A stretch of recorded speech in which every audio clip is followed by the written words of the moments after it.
Good morning and welcome to WeSERVE Community Development Corporation, where we endeavor to serve families, meet needs, and build community. We have initiated our WeCARE program, and I'm Deanne Graham. I am on the board of WeServe Community Development Corporation, and I have to share with you our WeCARE program that is aimed to mitigate the lasting effects of COVID-19. With that, our WeCare program will support individuals with food distribution, emergency shelter disconnection prevention, and also a host of series of workshops that include financial literacy, personal development, and employment readiness. Today, educating us on the important employment readiness platform is Mr. Andre Powell of AMP Speaks. He'll be discussing the discovering the power of your voice, and he will assist us with elevating our speaking skills and also help us to become confident and more impactful with our communication. I'm turning it over to you, Andre. It is in your hands. Well, good morning, everyone. It's good to see you all again. I hope that you've learned something in our last few sessions and you're excited about this one. Now, let's be honest. When it comes to public speaking, we all have our fears, right? Even if you are the best speaker in the world, there is still those butterflies that you might get. But so this is the competent communicator. And so our goal in this is to give you a little bit more confidence in your preparation and your delivery. And when you're done, you can kind of pat yourself on the back knowing that you've accomplished something and you spoke better than you did before you got into this. As mentioned, I am Andre Powell, the main speaker for AMP Speaks, and I enjoy speaking. If you couldn't tell already, I talk often and talk regularly and speak and do presentations pretty often.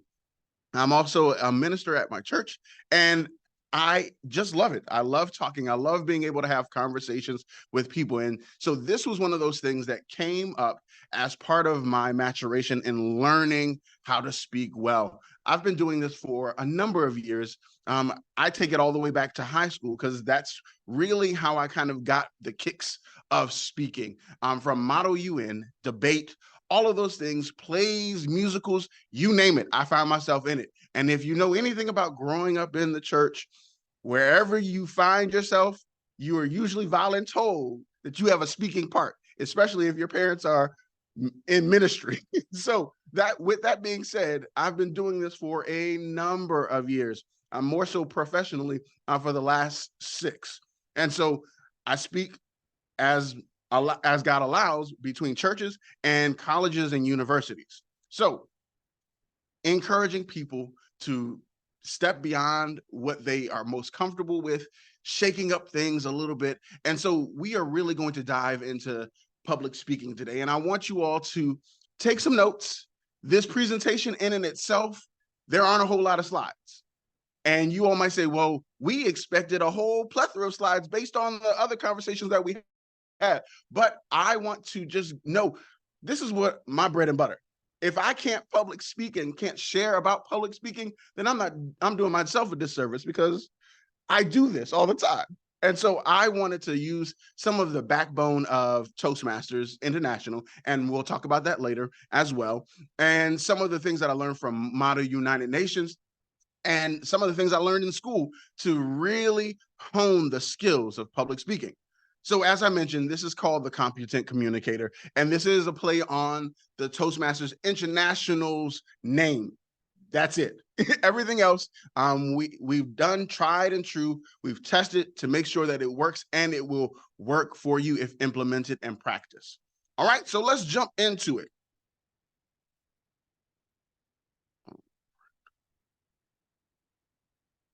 All right, so have you ever found yourself in a situation where, let's be honest, you had to talk about something either you were well knowledgeable about, but were afraid or weary that you might mess it up? You have the presentation in front of you, but you didn't necessarily want to rely on it so much that people might get bored, and you fumbled. You messed up a word, you messed up a slide. Or maybe you found yourself thinking about a presentation that your boss said, hey, you have 2 weeks to get this presentation together on a topic that you may not be so familiar with, and you got to present it in front of the board. Or maybe you find yourself in a classroom where everybody is giving presentations about their understanding of a particular book that you've read. For many of us, we find ourselves in conversations and presentations all the time, and sometimes not necessarily realizing that it's a presentation. And you'll understand that a little bit more. You're like, wait, I find myself in a presentation all the time and don't realize it? How could you not realize that you're giving a presentation? We have one of the biggest challenges when it comes to talking to people. And we want to be confident. We don't want people to second guess. One of the things that kind of creeps in those moments is that imposter syndrome that we are trying to navigate through or trying to overcome so that we can really, truly deliver. In some cases, it's the butterflies. Oh man, I'm so nervous. I've never had to speak in front of all of these people, but I've got to do it. I've got to be effective in it. I got to get this point across so that they know how to move forward. Speaking for some comes very natural. For extroverts, it is like their bread and butter. Let's be honest. They wake up and they could probably talk your ear off for days on end. Introverts, not so much, but there are introverts that do speak very well, but it requires them thinking about it, putting it together, and knowing that they're going to be on. So those are very different styles of thinking and personality, but they can still all be just as effective in public speaking. It's just about the approach of how to get to it. All right, so I'm going to focus primarily on two talks or two types of talks. One, we're going to hit in depth. The other, not so much, because it happens relatively often. And in this class, we're going to have some opportunities to play around with this one type. So that first type that we're going to play around with, that's more of the quick, more of the not planned necessarily. You don't necessarily have long to prepare. It's called the impromptu talk or speech. Think about meeting somebody brand new. You may not necessarily know what to talk about or what you need to talk about, but you may have known the things that you've prepared in your mind, or you're solely going off of what you see or what you perceive as them. These impromptu talks, similar to the table topics from Toastmasters, is something that is 1 to 2 minutes that you can talk about off the cuff. Like you didn't necessarily have any real time to prepare for it outside of that thinking 30 seconds, and then you go right into having that conversation. Or you're meeting somebody for the very first time and you're trying to say, well, how can I approach them? What is the best salutation to get their attention? How do we approach this? Usually these impromptu conversations are very short in length, unless you all really get into the conversation and you're there for hours. And sometimes that's a good sign. Other times it's, hey, I needed to get this point to you, be very concise, very right to the point, and then you're done. Let's be honest, if you've ever called somebody at a help desk, then you want to make sure that, one, what you're saying to them doesn't take long and you can get back to work. So these are those impromptu conversations where you might not have been planning on having it, but then you have it and it is to accomplish a goal. The prepared speeches are something that are they have a little more to them. They might have a lot more research that has to be done. They might have some topic that you are very well knowledgeable about. When it comes to a prepared speech, for me, this is similar to a very prepared speech. I practice this one pretty regularly. And so public speaking and sharing with people is kind of my prepared speech, right?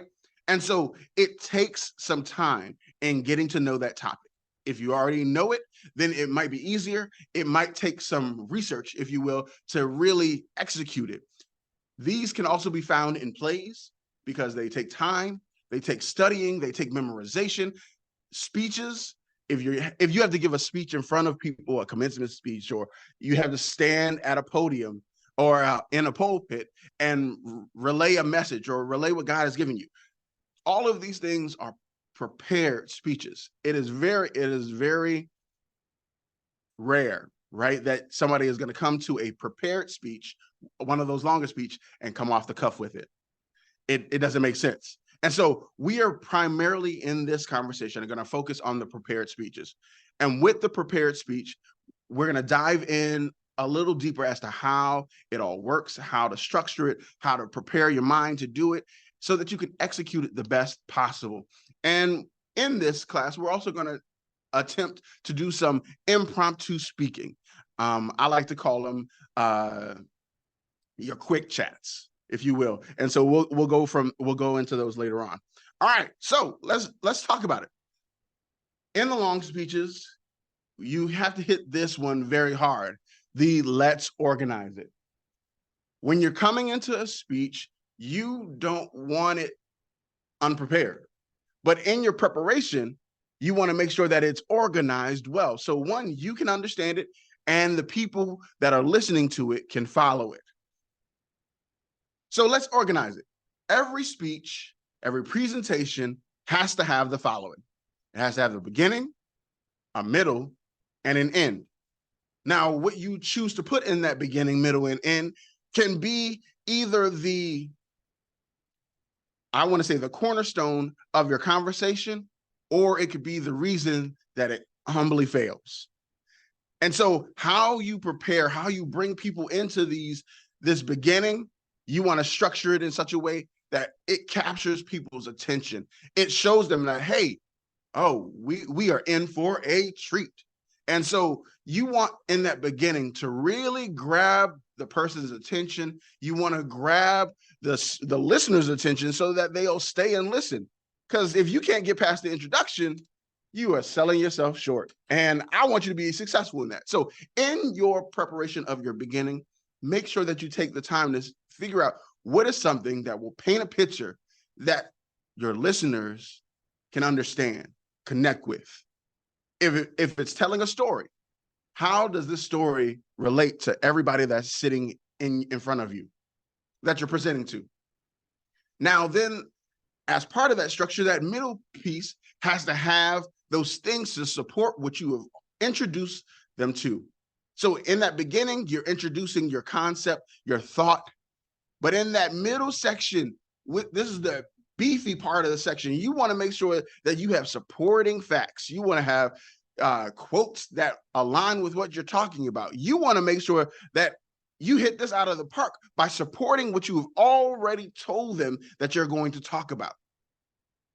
And you want to make it as interactive as possible, even if you're lecturing. You want to capture them and not just use straight lines. If you just keep throwing line after line after line, and you expect people to stay awake for 5 minutes or so, you're not doing them justice. You don't care about them enough. That's what I would say. If you gonna hold them hostage by giving them line after line after line, and there is no movement, there is nothing in it to really kind of grab them, to keep them there, you're just holding them hostage. So you don't ever want them to be lost. If they can't follow you through it, then you're doing something wrong. You haven't organized it well. If you go from one point to the other and they don't have that connector of how you got there, you're setting yourself up. And we want to make sure that you do that. So as you're transitioning, you want to pull it all together, make sure that it ties, make sure it makes sense. Because if you go from a story about your son jumping on a bed to, going out fishing, how do those two tie together? How would you tie those two together? So making sure that you have your transitions within it. So if you're organizing it, organize it chronologically.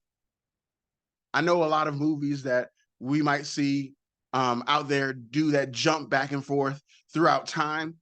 When you're coming to this conversation, if you start at the end of something and you fill in the blanks, it gives them a way to connect to the end. Let me give you an example. The itsy bitsy spider went up the water spout. Down came the rain and washed the spider out. The spider climbs up the spout again. I know me saying that, you already knew, oh, we know where he's going. But if it wasn't something that was You know that there was something missing because I didn't say it. You knew, oh, we know how to keep on going because it's a nursery rhyme. But in a presentation, if you leave something so pivotal out of it, then how do they know where you're going? Or Jack and Jill went up the hill to fetch a pail of water, and Jill came tumbling after. Jill came tumbling after what? Jill came tumbling after a bucket. Jill, we didn't know there were slippery conditions up the hill. Like, what? That doesn't even make sense. And so for us, because we know the nursery rhymes, we can fill in the blanks. But what about that person that's listening that has never heard what you're talking about? What about that story that you're telling that for you hits home every day, all day, but you forgot a major piece that connects how you went from a Boy Scout to working at a Fortune 500 company? And without that tie, they don't understand how you persevered to where you are. Making sure that it all ties, it all flows, goes along with your organization. And when you're pulling together this conversation, this presentation, set yourself up for success in organizing it in such a way that, one, you understand how it's organized, two, you're able to transition between, and three, just making sure that you know the stuff, know it well, and you can, if you gave it to somebody else, they could understand and talk it without you having to be there. All right, let's move forward. What you talking about? This is one of my favorite topics because everybody wants to know what you're talking about. Do you know what you're talking about? When you go to a presentation, if it was off the cuff and you're supposed to be giving a very lavish presentation, people are going to look at you strange like, did you even prepare for this? Did you take the time to get to know the topic? And look, let's be honest, there better not be an expert in there because they're going like, I'm sorry, excuse me, but all that you said is absolutely wrong because you didn't know what you were talking about. Knowing what you are talking about is one of the biggest strengths that a presenter has. And it makes the job easier to some extent. I mean, you still have to get over your nerves and things of that nature, but knowing what you're talking about can make all the difference in your comfort level. Even if you don't like speaking in front of people all day, every day, if it's something that you are comfortable with, if it's something that you know like the back of your hand, you are more inclined to do a better job presenting it than somebody who has never taught it and had to just do some research on it. So what you're talking about, know your topic. I realize sometimes that in work sittings and research papers and so forth that we have to do presentations for every now and again, we don't necessarily know the topic, or we have to find a topic to present. But when we find that topic, we choose that topic, we take the time to really get to know and understand what that topic is about. That requires some research of that topic. It's gonna take some time to go through your Googles, your encyclopedias. I threw on talk to others about your topic. There are some experts in your topic that don't necessarily do a lot of presentations, but you could learn valuable information for your topic and moving forward in what you're trying to accomplish. And so knowing your topic can be one of your biggest strengths or one of your greatest weaknesses. I know they say, a chain is only as strong as the weakest link. If your weakest link is not knowing your topic, that chain might as well have fallen apart. And for all of us, we want to be our most confident selves when we're presenting, when we're doing a public speaking engagement. We want to make sure that we are able to do and say what makes sense, what is correct. We want to make sure that if the experts are sitting in there, they're shaking their head, okay, yeah, we see where they're coming from, and not in despair, right? And so in that research, make sure that you take the time to research. There's nothing wrong with you not being the expert, especially if you're going to do a presentation for others. If you are working on that expert, one, don't let that imposter syndrome kick in. And I tell you, this is sometimes we feel like, one, we don't belong, in certain arenas, or we don't belong talking about this because we may not be the most expert at this. And so that's where that am I really who I say I am falls in the line. And so knowing your topic, knowing that you have done your due diligence in researching your topic, knowing you've done your due diligence, your homework, and talking to the experts in that arena that probably know more than you in this specific field, but making sure that you've done what you needed to do so that when you stand in front of them, you know what you're talking about. All right, let's go. It's how you say it. Have you ever known that you can say something, the same thing, so many different ways and get different understandings, get different results because of how you said it? Like, one of my favorites is, can you take out the trash, please? You said it that one way. You see how it's taken or it's received. Somebody knows that, hey, you're going to take out the trash. Can you take out the trash, please? It's totally different, right? While you said it, you said the same thing, but how you said it means that you were probably annoyed. You're probably talking to one of your kids. You're probably frustrated because you've asked them 3 or 4 other times to take out the trash, and they still not taking out the trash. Or even, are you ever going to take out the trash?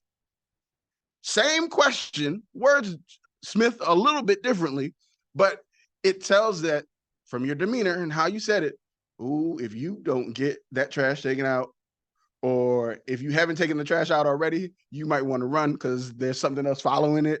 You know that in how they said it, that there is an expectation of you taking out the trash. You might have thought, oh, well, I don't need to take out the trash right now. But you know, after they said it that way, you better get a move on if you haven't already, and you should be at that door with the trash already. So it's all in how you say it. And that is the same thing when it comes to public speaking. How you say it can convey a message to everybody that is listening, and it might hit them all differently based on how you say it. If you said everything angry, then it might anger some people, or some people might think you weird because you angry all the time, and they don't understand why, if you love this topic so much, why are you so angry? But it's all in how you're trying to convey it to the audience. If you want them to be motivated, you want to bring in that energy, you want to bring in that fire, you want to move around a little bit, you want to get them excited about what you're talking about. How you convey it, you're probably not going, all right, guys, I need you to do this, this, and this. Or worse yet, Bueller.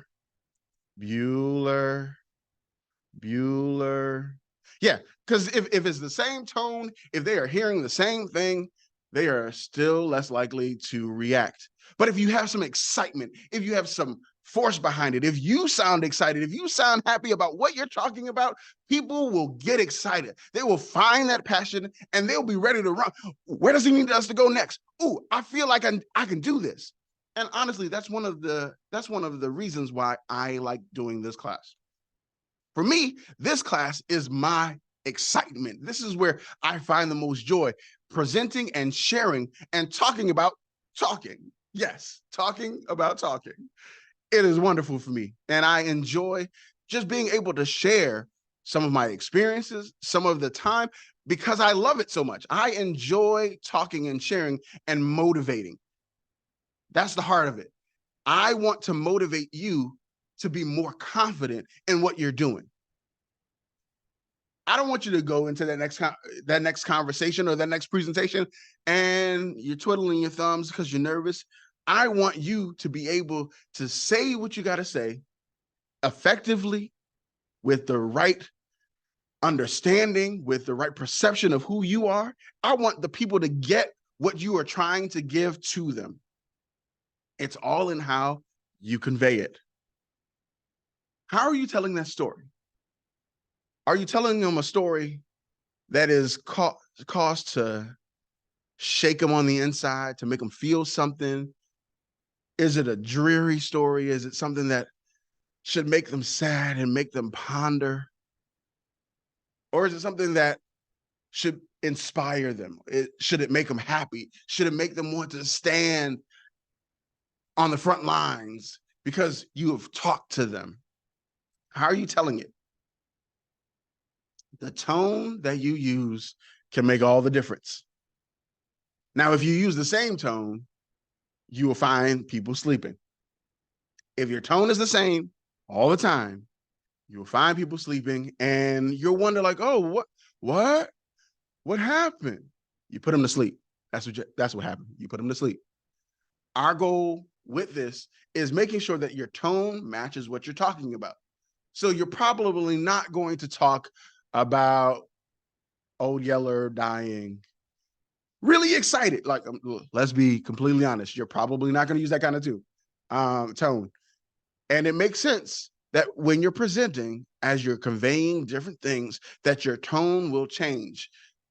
If you're disappointed, example, if you were giving a presentation on numbers failing or not meeting some markers, would you say, oh yes, and we didn't meet the markers this year, but we are going to get it anyway?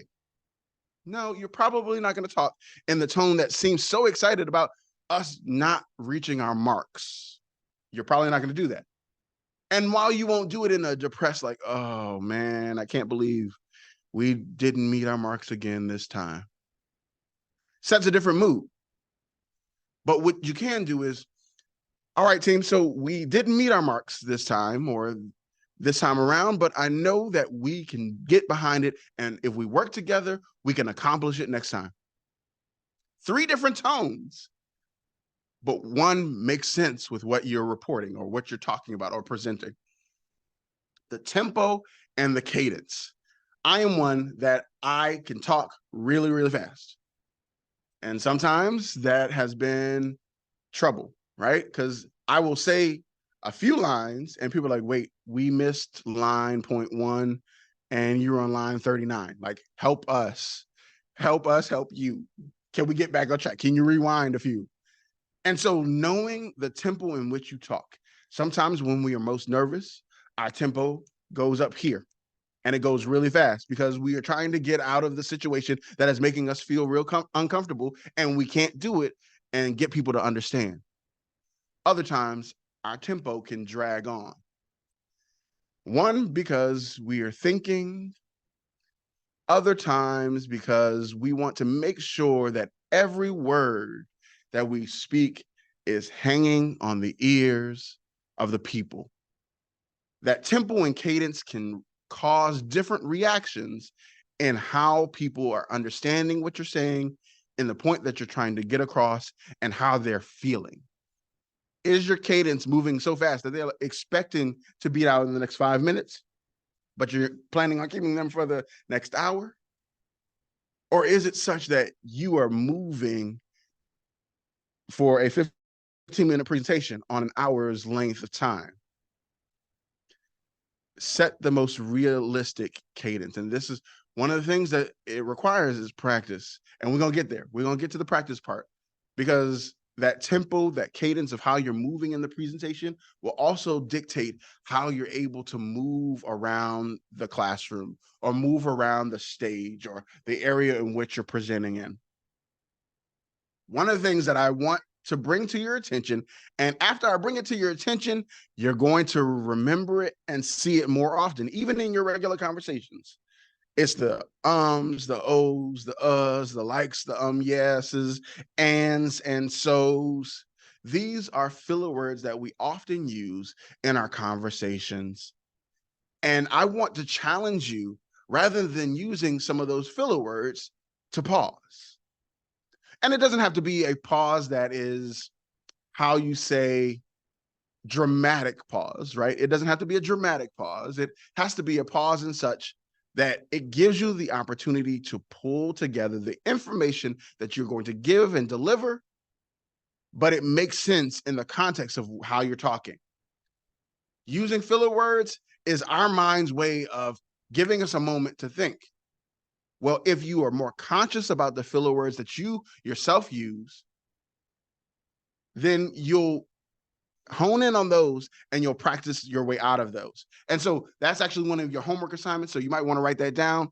For the next week, just see how often you use an O, an like, an and, a so, yes, no, yeah. See how often you use those throughout the week.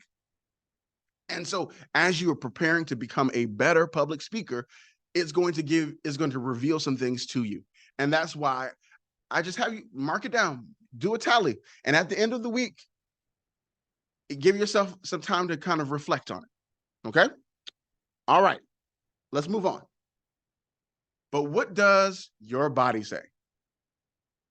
Wait, and you might be like, what does your body say? What are you talking about? And then you'll realize I'm talking about body language and the importance of body language. Did you know that your body can tell on you? One of the craziest things that I have seen in a presentation is a speaker who was so nervous that they held themselves like this the entire time. And they were delivering a very energetic speech, but they were so nervous that they found themselves kind of stuck like this the entire conversation. And when you look at that, it shows you as not being approachable. It shows you as being kind of closed off. It shows that you might not be the most comfortable. Now, as you all may have realized throughout this, my body language stays pretty open.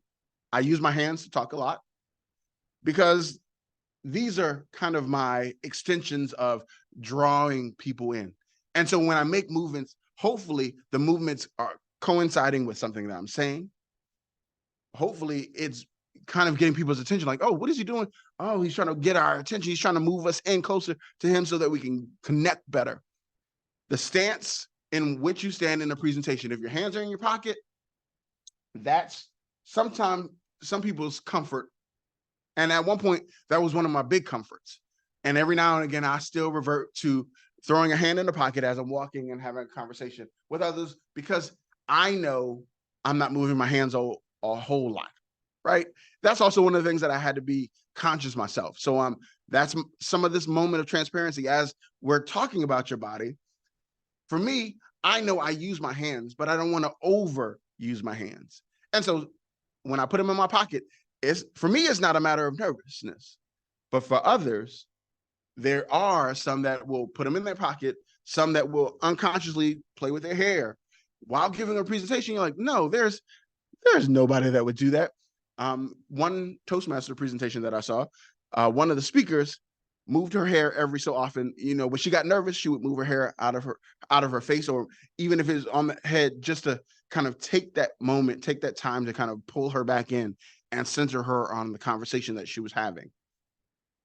Others might, if they have a podium, they might tap, they might hit it with a pencil, they might be clicking their fingers, things of that nature to overcome some of the nervousness. And so as part of this, we want to know what your tics are. We want to know what your nervous tics are. So one, we can help you combat them so that you can really present the way you want to present every time. And your body language shows it. Where are you facing? If I was facing this way, looking at the wall and presenting, you couldn't tell. One, you probably couldn't hear me fully. Two, you don't know who I'm actually talking to because everybody else is behind me, right? Exactly. So with that, you have to know where you're facing. How are you engaging the people? And your body tells all of that. Like, I might have my body aimed at you all, focused here, but I'm looking over here. Those two don't necessarily connect. But at the same time, that means you're trying to engage the entire room of people that are here listening, right? When you step over to kind of get closer to people, it gives them an opportunity to know and connect with who you are so that they feel like they're part of the conversation, that they feel like they're involved, invested, because you've invested this time, this face time, connecting with their eyes. See the people that you're talking to. Don't just see them as an audience of people to be nervous around, because your body will tell on you. I put this in here because I like to do it. Is it a lecture or is it interactive? For me, I spend a lot of time lecturing, if you will, but my lectures have to be interactive. And you're like, well, wait, if it's one or the other, how do you have an interactive lecture? For me, my presentations are interactive because I have to have people engaged. I have to have people doing things. One, because it keeps people engaged because you're obviously talking to them, right? You're asking them questions to get their feedback. You're asking them to move. You're asking them to participate.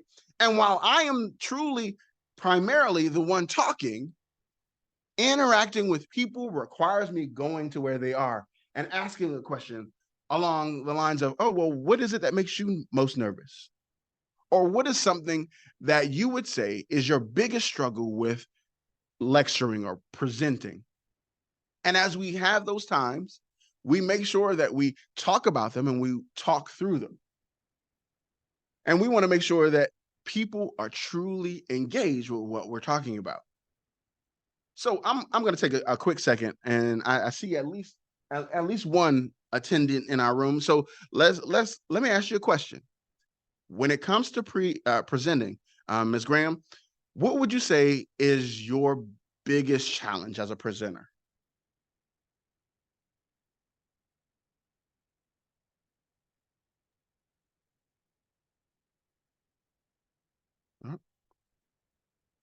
Audience engagement. Okay, so engagement is the most difficult part.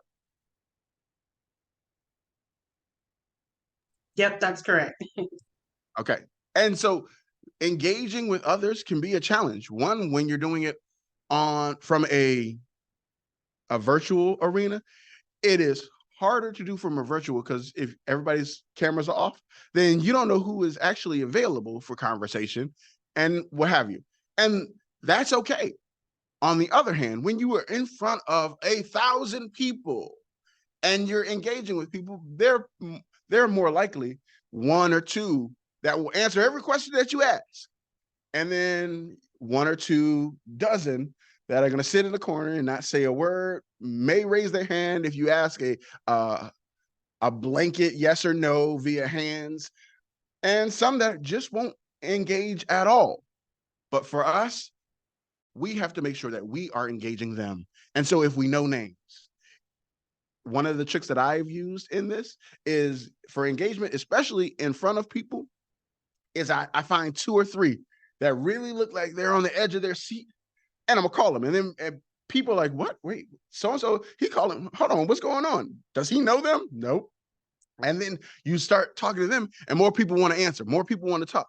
And as you engage more from a college university scene, I like to throw out stuff. I like to give free stuff, give stuff away. And you can always guarantee if you give stuff away, people that you've given stuff away will converse with you at least for a little while. So making sure that you are doing all that you can do with your body, that you're inviting rather than offending. Because let's be honest, if you stayed focused on one side of the room and one side of the room only, that is, you've just turned off and offended the entire other side. And you might be given diamonds with everything that you're saying, but that entire other side of the room hasn't been engaged. They don't feel like they're part of the conversation. You're interacting with this entire side and your whole body is focused on this side, but they don't feel like you have invested in them. And that doesn't do well for the entire audience. So for me, one of the things that I would say always is keep your stances open, keep your body focused, make sure that you wear something that's comfortable when you're presenting, because the last thing you need to be worried about is your clothes, and your body will tell on you. Like, let's be honest, your body will tell on you. So when you're presenting, making sure you're looking backwards and forwards to engage everybody across their audience. And even if it's you've picked out 2 or 3 people in the audience that you will focus your eyesight to, as long as you're looking in their direction, there is the perception that you are engaged with them. All right, let's keep going. All right, so boom. Okay, hold on. Bam. Too visual or not too visual? That is the question. Now, this is one of those conversations that is a visual necessarily needed? Not really, because most of the time, you're interacting with the people. You're getting kind of their thoughts, their ideas.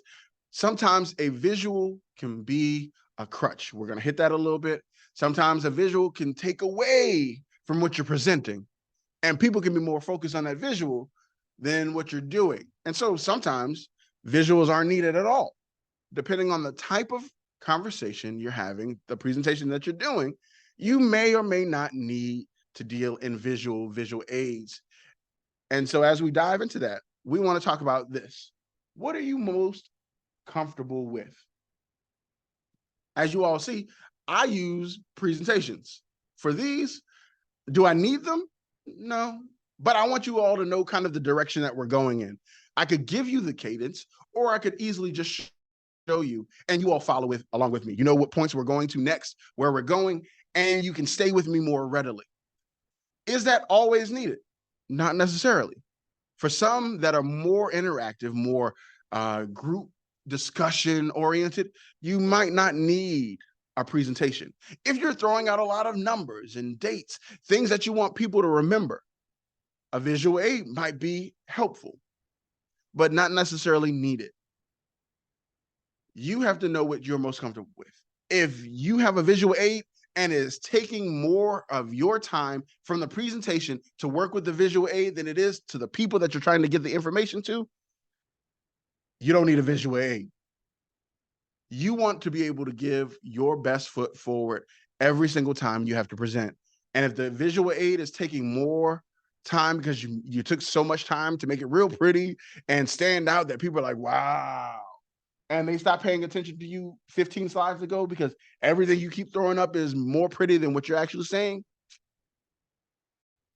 But if that's what your comfort level is, you want people to be more focused on your presentation than on you, hey, whatever is most comfortable for you, but make sure that it is enhancing versus a distraction. Everything we say and do, we want to make sure that it is enhancing to what we're trying to accomplish, to where we're going in the conversation. We want it to make sense. Because let's be honest, if we were talking about visual or not visual, but we were talking about your body language, those two don't connect. So people are like, wait, are we talking about the visuals or are we talking about body language?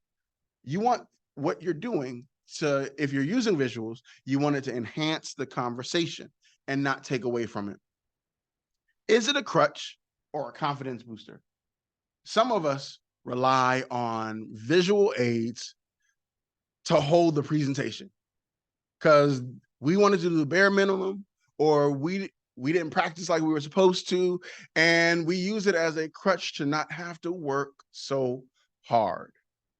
But when it comes to the opportunity to present, getting in front of people and being able to share it with confidence can be that much more memorable for people. And you want them to remember what you're talking about. Otherwise, you probably wouldn't present it. You'd probably give them a slide deck and say, here's a slide deck, read through the slide deck. That's all you need to know.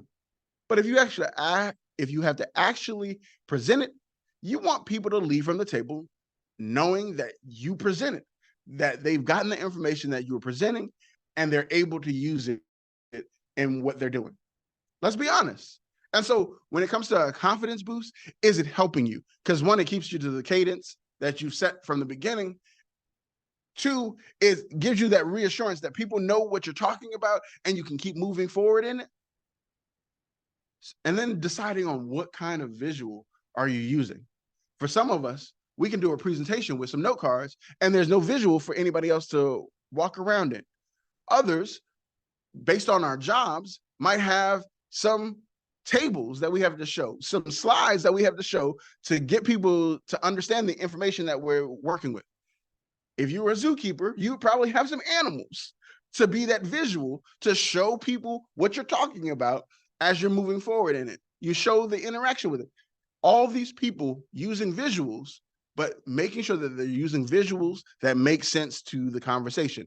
You're probably not going to talk about your trip to San Diego, right? And you're showing the Washington Monument. Doesn't make sense. Doesn't make sense.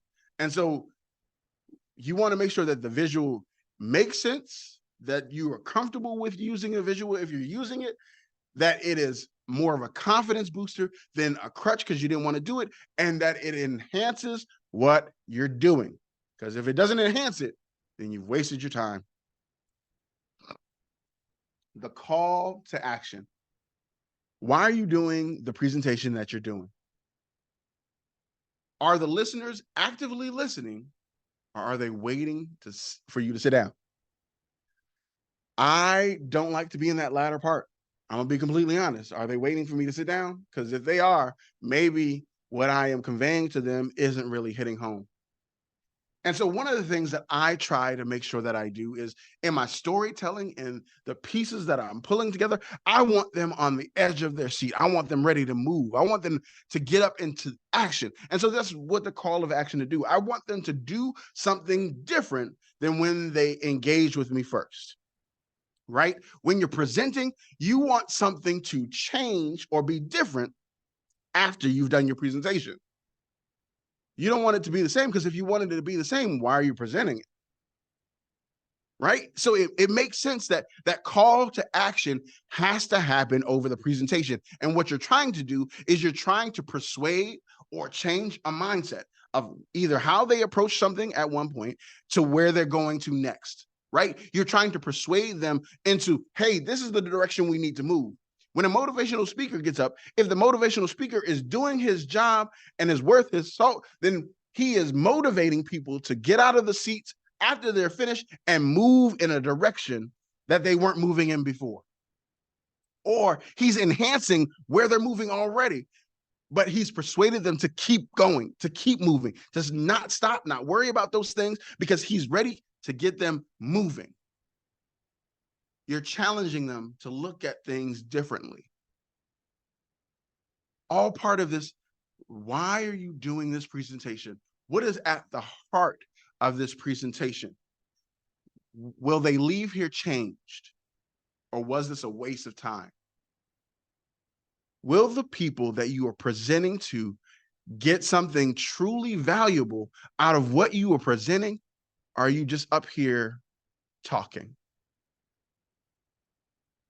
I mean, at the end of the day, if it was for me and nobody interacted, nobody said anything, nobody changed how they approached presentations or public speaking, it didn't help anybody, I wouldn't do it. But because I know by the comments, by the feedback, by the people that said, oh man, that was a good presentation, I'm gonna take some of those things with me and use them next week. Okay. And sometimes it's those ones that well after it's said and done, you've been gone from that presentation, that you get that lone email. Man, that prayer, that presentation, that conversation really helped me out. Thank you. It's all in how you're presenting. Everything but the kitchen sink. Now, we've talked about a lot of things over the course of this presentation, and I want you all to be successful in your approach of presenting, whether it be the impromptu conversations that we've talked to very little bit at the very beginning, those conversations of meeting new people, those conversations of just getting the point across and being able to step away. If it's just those, if that's where you're keeping your presentation game, cool, do that. But do that effectively as well.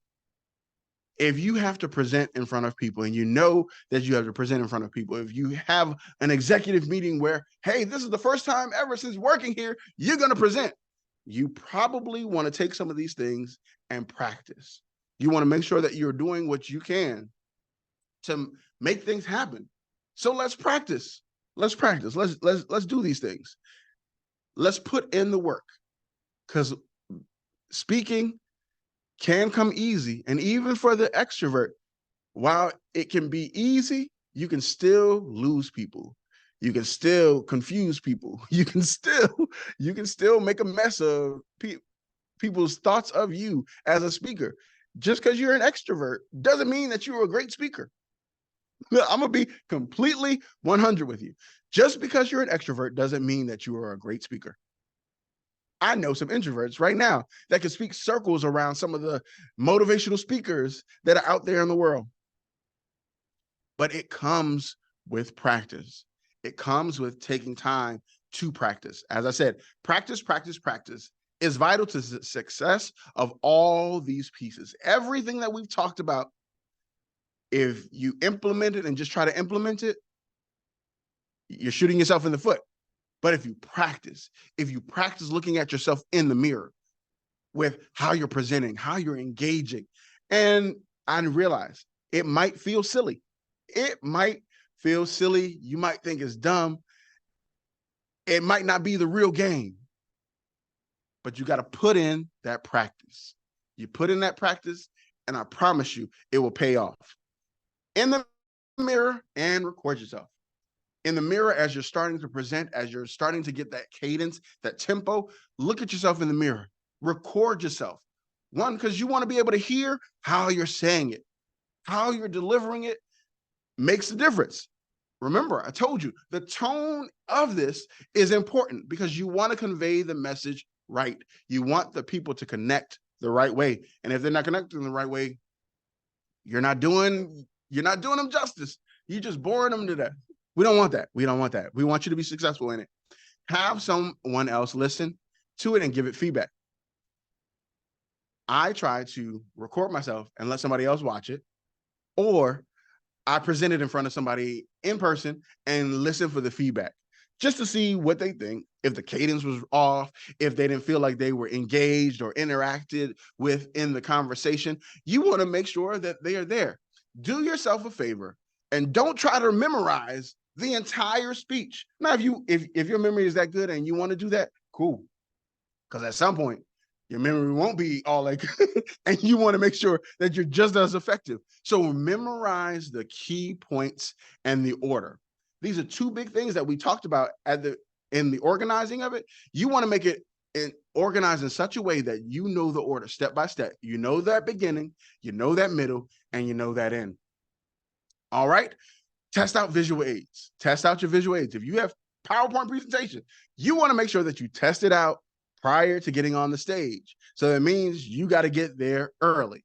Always be early, because if you're on time, you are most definitely late. You want to make sure that you have the opportunity, one, to walk the stage, walk through some of your points, especially if you're presenting in front of a large audience, as I have to do every now and again. You want to make sure that you are comfortable on that stage. You want to be comfortable in that podium, behind that podium, to make sure that you are being the most effective. And so that means get there early.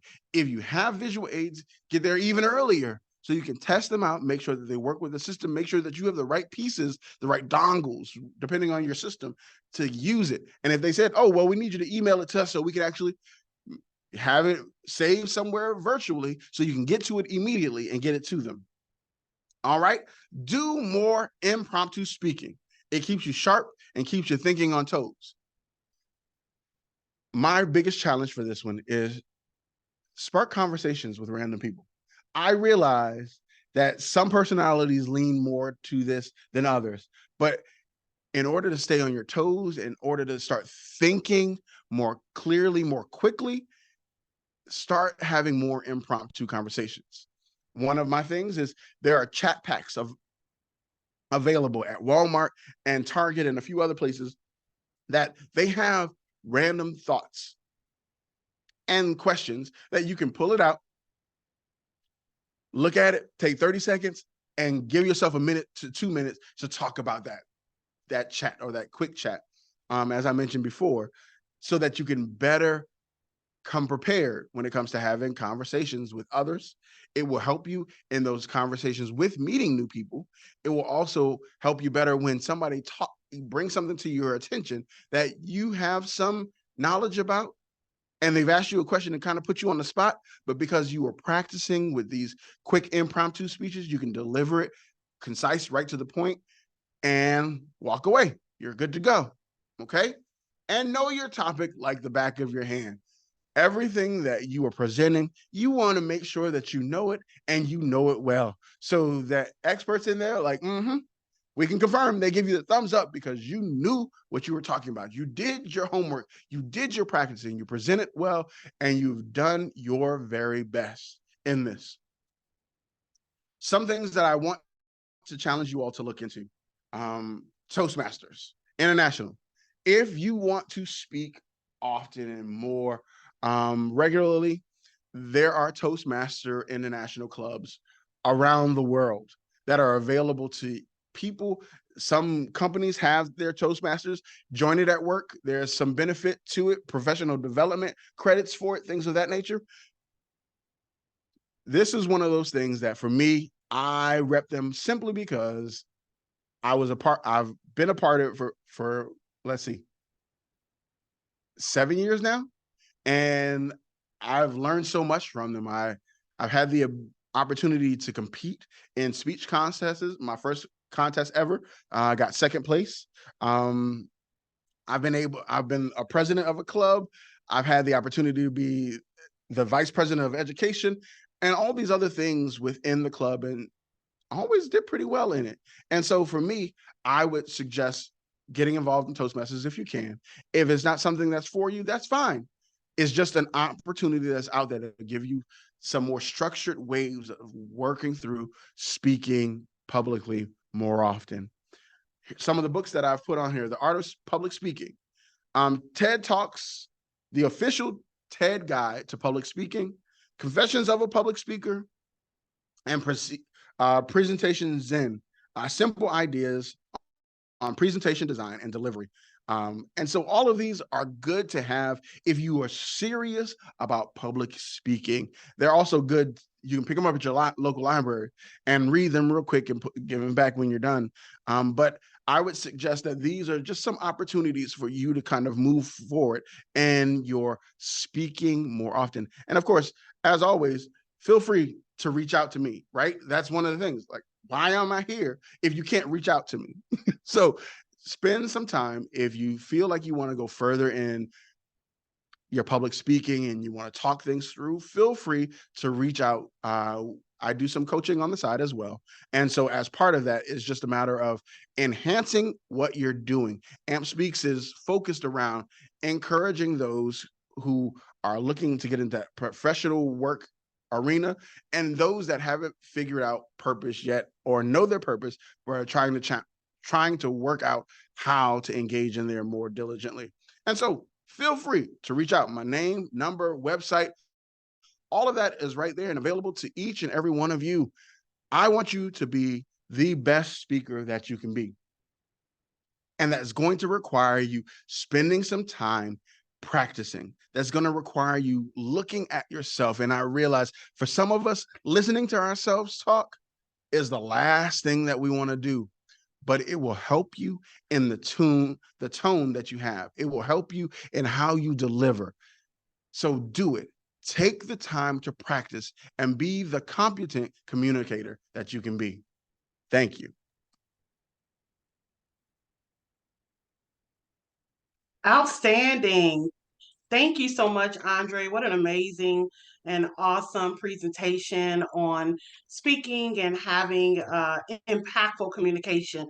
We learned that with preparation, not only can introverts speak well, but also introverts as well.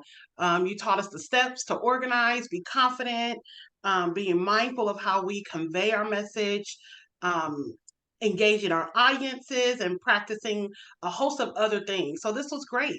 We'll definitely do our homework. I just did it right now, tallying up our ums when we speak. And we'll work to remove that as we move forward and to eliminate all of that nervousness. Thanks for preparing us with the speaking in every areas of our lives. I know this will help us in interviews in our homes with public speaking.